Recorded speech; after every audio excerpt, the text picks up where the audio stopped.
In midweek trade, the Dow Industrials and S&P 500 have hit a new intraday high. Joining me this afternoon to weigh in on the latest market action is Tim Anderson of TJM Investments. Tim, good afternoon. Thanks for joining me. Sure. Good to be with you. Well, we are seeing oil prices lower today, but of course, all eyes are on central banks yet again. We have the ECB coming out tomorrow, and of course, we have that almighty Fed meeting coming out next Wednesday. So starting out with the ECB, given what we saw with the failed referendum in Italy, what can we expect from the central bank? Well, I think there's probably more drama with the ECB right now than with the Fed meeting next week. And clearly, the markets rallied very strongly after the Italian referendum failed, after maybe 2 or 3 hours of selling overnight. And I think that was on speculation that the ECB now has pretty much carte blanche to either back up the truck, so to speak, with adding to their QE program, or making some verbal statements like when Draghi spoke a few years ago with his famous whatever it takes speech to defend the sanctity of the EU and the euro currency. So, that's probably why we've seen that rally there, and I think people are going to be, very focused on what they do with their QE program and what his press conference comments are.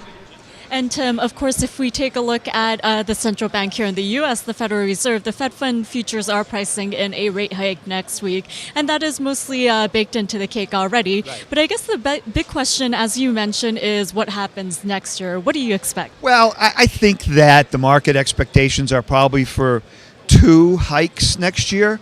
Now, keep in mind that a year ago, when the Fed made their first rate hike in December of 15, people were anticipating 3 to 4 hikes this year, and we haven't had our first hike yet, although we're going to get that next week.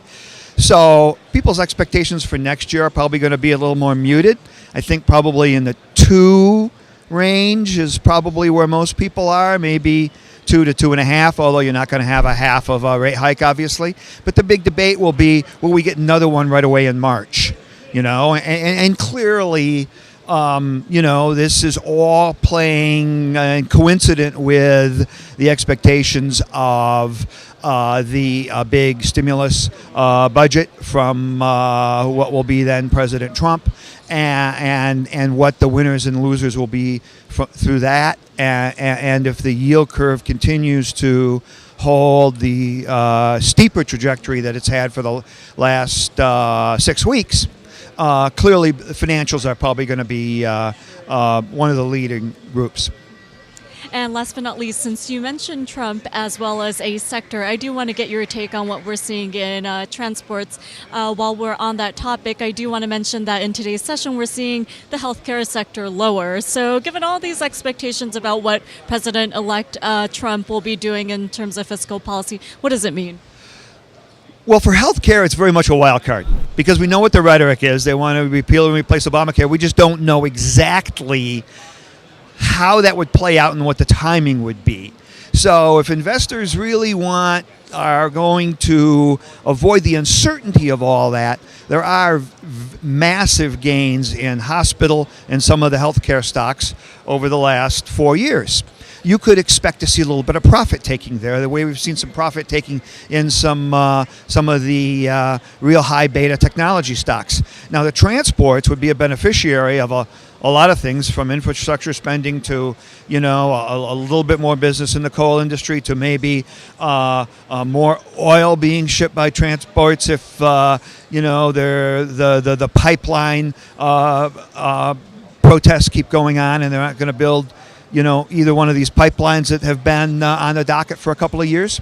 And the transports are closing in on an all-time high, which seemed to be really an outlier 2 or 3 months ago. And that would really give a lot more fuel to the bull market scenario for next year, because it would confirm the all-time highs we've seen from the Dow, the Russell, the NASDAQ, and the S&P 500.